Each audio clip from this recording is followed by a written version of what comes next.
In this video, we are photographing the Pleiades with 3 completely different cameras to see how they perform. We are comparing a 15-year-old Astro-Modified DSLR against a modern full-frame mirrorless and then also a dedicated cooled Astro camera. For each, we show the single frames first and then the final stacked images. So let's see which one handles these stars and its reflection nebula the best. The Pleiades are located right here in the constellation Taurus. And first up on the telescope is our 15-year-old Astro-Modified Canon 600DA. We paired the camera with our Sky-Watcher Quattro 150mm. At f3.45 it's a very fast telescope. Because of the weather, we only got about 1.5 hours of exposure per camera. The field of view is optimal for the Pleiades. Here are the single frames coming in. You can notice some vignetting on this single image. A YouTube viewer luckily pointed out in the comments that we've been using a wrong adapter.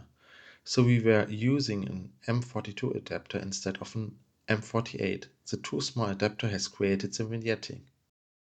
Have you ever made a silly gear mistake like this? Maybe we can make in the future a video about common astrophotography mistakes and how to prevent them. Here's where we made a classic mistake. We totally forgot to take our dark frames that night. We tried to shoot them the next evening, but since the Canon is a cooled camera, the slight temperature difference ruined the calibration. Now we are left with these nasty noise patterns that got worse during stacking, but we could fix a lot of them in Siril. And if you like what you see, hit the subscribe button. Next is the Sony Alpha 7 Mark III. It's a modern full-frame camera with the largest pixels in our lineup. It is an Astro-Modified, but for reflection nebula like the Pleiades, that doesn't really matter. Here are the single frames. They appear for my taste really flat. Arne already mentioned noise patterns. As I've just learned, the ones on this image are more precisely called banding issues. These are distracting horizontal or vertical lines. Like other types of noise patterns, these are caused by sensor-read noise or electronic interference. In Siril, these patterns can be neutralized to achieve a cleaner background behind the stars. That's what Arne did here. The ZWO ASI585MC Pro.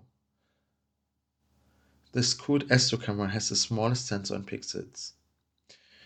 Cooling the sensor reduces noise. In this shot you can see the difference of a cooled and an uncooled 585 camera.